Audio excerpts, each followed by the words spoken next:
श्री शिवाय नमस्तुभ्यम पुरुषोत्तम भगवान की जय। आज 11 जून 2024 दिन है, गुरुवार का। ये पुरुषोत्तम अर्थात अधिक मास महीने की आखिरी एकादशी है। घर पर रहकर आप सरल विधि से चने की दाल और पंचदीपक दान और कैसे और अन्य उपाय है कैसे कर सकते हैं, सब कुछ जानेंगे अपने इस वीडियो में।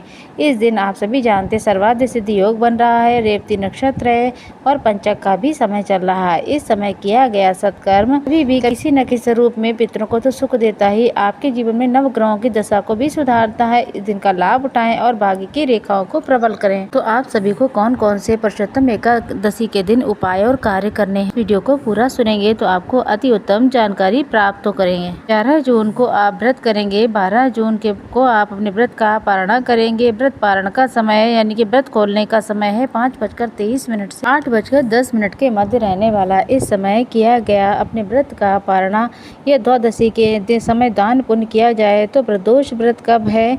12 तारीख को प्रदोष का महाव्रत भी करना है। तो सारी जानकारी मिलेगी आपको, सब कुछ किस तरीके से आपको एकादशी के दिन दान करना है। अधिक मास में किया गया दान पुण्य सभी को सुख देता है। गुरु जी के द्वारा बताए गए 30 दिन के नियम के आधार पर अगर दान कर रहे हैं तो आज 25वें दिन आप लोग सुहाग की सामग्री का दान करें। कम ज़्यादा जितना भी हो दान करें। सुहाग सामग्री आप कहीं भी दान कर सकते हैं, किसी को भी कर सकते हैं। जल दान करते हैं तो इसका बहुत ही सुंदर परिणाम मिलता है। 26वें दिन के हिसाब से अगर आप दान कर रहे हैं तो आप गौमुखी माला का दान करेंगे तो बहुत ही ज़्यादा अधिक इसका लाभ देखने को मिलता है। तो ये दान आपका भाग्य प्रबल कर सकता है। इसके साथ साथ अगर आप दान करना चाहते हैं तो स्वर्ण दान के रूप में चने की दाल का दान करें।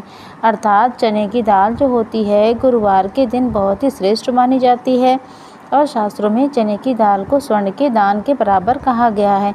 तो इन सब चीज़ों के साथ साथ एक मुट्ठी या फिर 1.25 किलो या 33 मुट्ठी एक कटोरी भरकर रखकर दक्षिणा तुलसी के पत्ते रख कर के हल्दी की गांठ के साथ ले वस्त्र के साथ में दान करते हैं। इससे बड़ा कोई दान है ही नहीं, ये महादान है। ये पूरे परिवार को सुख देगा। आपके जो भी पितर हैं उसका सुख प्राप्त करेंगे। तो आपको स्वर्ण दान यानी कि महादान का फल मिलेगा। तो ये दान आपको जरूर करना है। कौन कौन से अन्य उपाय हैं जो आपको करने हैं? सबसे पहले आप सुबह जल्दी उठने का प्रयत्न करें। ब्रह्म मुहूर्त में उठें। नहाने के पानी में 1 चुटकी हल्दी जो कि रोगों का नाश करती है और गुरु ग्रह को मजबूत करती है, पानी में आप जो है थोड़ा सा गंगा जल डाल लें और डाल लें। यहाँ पर तुलसी की लकड़ी को एक बार घुमा लें। ओम नमो भगवते वासुदेवाय महामंत्रों का जाप करें ज़्यादा से ज़्यादा। द्वार पर आप हल्दी मिश्रित जल का छिड़काव करें और घर के द्वार पर हल्दी डालकर एक दीपक भी जरूर से लगाएं। हल्दी का दीपक जिसमें 1 चुटकी हल्दी, घी और गोल बाती का प्रयोग करके दीपक प्रज्वलित किया जाता है तो मनवांछित फल मिलता है। सावधान, तुलसी में जल नहीं चढ़ाना है, तुलसी में सिर्फ दीप दान किया जाएगा। अब सभी लोग सरल विधि से अपने घर में इन उपायों को करने का प्रयत्न करें। आप सभी सरल विधि से पीले रंग के वस्त्र धारण करें, मस्तक पर हल्दी का तिलक धारण करें। उसके बाद पूजा आराधना की अच्छी तरीके से तैयारी करें। जैसे आप सरल विधि से अपने घर के मंदिर में आप एक श्री नारायण की मूर्ति प्रतिमा रखें, साथ के साथ महादेव को भी विराजित करें। सरल तरीके से भगवान के नाम मंत्रों का स्मरण करें। शंख में कच्चा दूध भर के तुलसी पत्र रख करके श्री नारायण के विग्रह स्वरूप को ओम नमो भगवते वासुदेवाय महामंत्रों का जाप करते हुए स्नान कराते हैं तो ये महा स्नान कहलाता है। अगर आपके घर में केले का पौधा है, तुलसी का पौधा है तो तुलसी में आप दूध जल नहीं चढ़ाएंगे, लेकिन केले के साथ साथ पीपल का पेड़ कहीं आसपास है। आप सभी को सरल विधि से सरल नियम के तहत पीपल वृक्ष की जड़ में और केले वृक्ष की जड़ में 1 चुटकी हल्दी और थोड़ा सा दूध जरूर से सिंचित करना चाहिए। आप सभी दीपक लगाकर परिक्रमा करें। साथ ही साथ चने की दाल का सर्वश्रेष्ठ उपाय भी करें। जिनके शारीरिक, मानसिक, आर्थिक संकट, कष्ट बंधन चल रहे हैं उन सभी को आज की सर्वश्रेष्ठ तिथि पर माता के लिए एक आटे की लोई बना लेनी है। सिंपल आटा गूंद दें, नमक नहीं डालना है। अपने बच्चों का नाम गोत्र बोलते हुए अपने घर में सुख सौभाग्य के लिए उस आटे में 1 चुटकी हल्दी डालें, थोड़ी चने की दाल गुड़ के टुकड़े के साथ उसमें 1 तुलसी का पत्ता भी रखें। गौ माता में 33 कोटि देवी देवताओं का वास है। आप गौ माता के निमित्त अगर आटे की लोई को या रोटी के साथ किसी भी तरीके से आप आटे का उस गुड़ और थोड़ा सा चने की दाल रख करके, तुलसी पत्ता रख करके गौ माता को खिला देते हैं। ये बहुत ही महाश्रेष्ठ उपाय माना जाता है। इसके साथ साथ सरल विधि से आप सभी को अपने घर के मंदिर में तुलसी के झड़े हुए पत्ते, पहले से प्रयोग किया हुआ तुलसी रखी हुई है, तो जल के लोटे में श्री नारायण के दाहिने तरफ आप जल का लोटा रखें। इसमें 11 तुलसी के पत्ते जरूर से रखें। ये श्रेष्ठ कार्य भाग्य उदय करता है। शारीरिक मानसिक आर्थिक संकट वस्त बंधनों से मुक्ति मिलती है। ये कार्य जरूर करें। शारीरिक मानसिक आर्थिक संकट कष्ट बंधनों से मुक्ति मिलती है। ये कार्य करें। आप एक धागा ले लें। और सब जानते हैं गुरुवारी एकादशी है, पुरुषोत्तम महीने की अंतिम एकादशी है। अपना नाम गोत्र बोलते हुए, अपनी मनोकामना कहते हुए, कर्ज दारिद्रता मानसिक शारीरिक कष्ट संकट बंधनों से मुक्ति के लिए ऐसी प्रार्थना करते हुए एक पीला या फिर लाल धागा ले लें। उस धागे में एक चुटकी हल्दी भी लगाएं।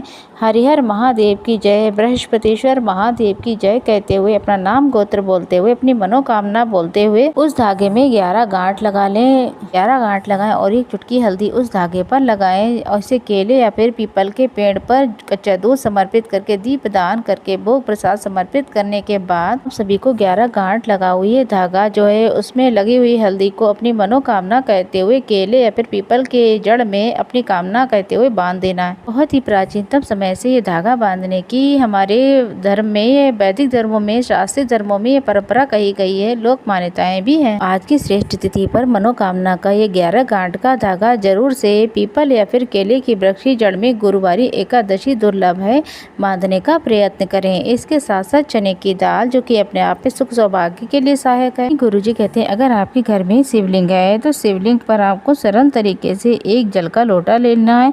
जल के लोटे में गंगा जल डाल लेना है। 3 बार स्वधा स्वधा स्वधा करते हुए शिवलिंग पर जल चढ़ाना है। और चाहे तो आप श्रद्धा सोत का पाठ भी कर सकते हैं। यह भी लाभ देता है।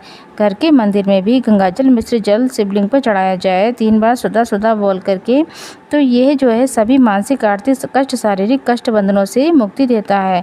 इसके साथ साथ आप सभी जीवन में बहुत हार चुके हैं, दुख दरिद्रता का कर्ज से जीवन भर गया है, तो आप सभी लोग पूरे महीने की फलों की प्राप्ति के लिए आप 7 की संख्या में बेलपत्र जल के लोटे में गंगाजल डालकर शिव मंदिर में चले जाएं। मंदिर में दीप प्रज्वलित करने के बाद 7 की संख्या में जल जो बेलपत्र जो है जल के लोटे में डाल करके गंगा जल की कुछ बूंदे जो है डालकर नंदी बाबा के मस्तक पर चढ़ाएं। उसके बाद बाकी बचा हुआ जल जो है घर पर भी आप कर सकते हैं, नंदी है तो 5 या फिर 7 बेलपत्र के साथ में शिवलिंग पे जल चढ़ाने का प्रयत्न करें। ऐसा करने से एकादशी का निरंतर पूरा फल मिलेगा, सुख सौभाग्य बना रहेगा। इसके साथ साथ हर बार मैं आपको बताती हूँ कि बृहस्पतिश्वर महादेव की जय कहते हुए एक जल का लोटा ले लीजिए। जल के लोटे में आप सभी को सरल विधि से आपको डालना है एक गुड़ का टुकड़ा। गुड़ के टुकड़े के साथ पीले कनेर का पुष्प ले लें या फिर कोई भी फूल, पीला फूल ले लें, पीला कनेर का फूल, गुड़ का टुकड़ा। इस जल के लोटे में थोड़ा सा चंदन भी डालें। चंदन पितृ देवता और सभी को बहुत ही ज्यादा प्रिय है, इस गर्मी में शीतलता देता है। तो चंदन, गुड़ का टुकड़ा, पीला फूल जल के लोटे में डालें। अपने साथ चने की दाल लेकर के जाएं। भीगी हुई चने की दाल बहुत फायदेमंद होती है। श्री शिवाय नमः शुभम कहते हुए पीला चंदन, गुड़ का टुकड़ा और पीले फूल के साथ में जो जल है वो शिवलिंग पर चढ़ाएं। बृहस्पतिश्वर महादेव की जय, केदारेश्वर महादेव की जय कहते हुए शिवलिंग को चढ़ा दीजिए ये जल। इसके साथ जो चने की दाल लेकर गए हैं उस दाल को अपने दाहिने हाथ में लें और मन में प्रार्थना करें, हे बृहस्पतिश्वर महादेव, श्री नारायण, हे केदारेश्वर महादेव, आज गुरुवारी एकादशी पर मैं शिवलिंग पर स्वर्ण के समान ही चने की दाल समर्पित कर रही हूँ। मेरे जीवन को स्वर्णिम करें। ऐसी प्रार्थना करते हुए सरल विधि से चने की दाल चढ़ा देनी है और घर चले आना है। इसके साथ साथ घर पर तुलसी की लकड़ी का दीप दान जरूर करना है। ऐसा श्री नारायण के समक्ष जो भी तुलसी की लकड़ी का दीप दान करता है वो अश्वमेघ यज्ञ के बराबर फल प्राप्त कर लेता है। चाहे तो तुलसी काष्ठ का हवन कर सकते हैं। तुलसी की लकड़ी को किसी पत्थर पर घिस करके हरी चंदन बनाया जाए, इसके अनंत गुना आपको लाभ मिलते हैं। श्री नारायण को समर्पित किया जाए तो ऐसी मान्यता है श्री नारायण उस भक्त को अपने जीवन में एक बार गले से जरूर लगाते हैं। इसके साथ साथ आज के दिन अगर आप 5 दीपकों का दान करते हैं, सबसे पहला दीपक घर के मंदिर में, दूसरा घर की रसोई में, तीसरा तुलसी माता के समक्ष और चौथा द्वार पर, अंतिम 5वां दीपक जो है आकाश की तरफ हाथ में अपने रखें। दीपक को आकाश की तरफ दिखाएं और कहें कि आकाश में रहने वाले सभी 5 देवी देवता मेरी इस दीप दान को स्वीकार करें। ऐसी प्रार्थना करते हुए आपको ये दीप दान करना है। के बाद वो दीपक जो है चाहे अपने बालकनी में या फिर छत पर कहीं भी रख सकते। अगर आप चाहें तो 33 दीपक का दान भी आज के दिन आप कर सकते हैं। 33 बाती का एक दीपक बना लें, चाहे 33 दीपक अलग अलग ले लें। वहीं आज 33 मालपुए का दान का भी विधान है। अगर आप चाहें तो आप जो है मालपुए दान करने की प्रथा को करें, चाहे अमावस के दिन भी करते हैं तब भी आपको लाभ मिलेगा। नाम मंत्रों का जाप करें, खूब सुंदर श्री नारायण की भक्ति करें, पूजा पाठ करें, अन्न दान, जल दान, वस्त्र दान, गौ दान, जितना आपसे हो सके, जिस स्वरूप में हो सके शिव नारायण की पूजा करें। एकादशी व्रत की कथा सुने, भाग्य प्रबल होगा। शारीरिक, मानसिक, आर्थिक संकट, कष्ट बंधनों से स्वतः ही मुक्ति मिल जाएगी। फिलहाल इस वीडियो में इतना ही। हर हर महादेव। जय श्री कृष्णा। राधे राधे।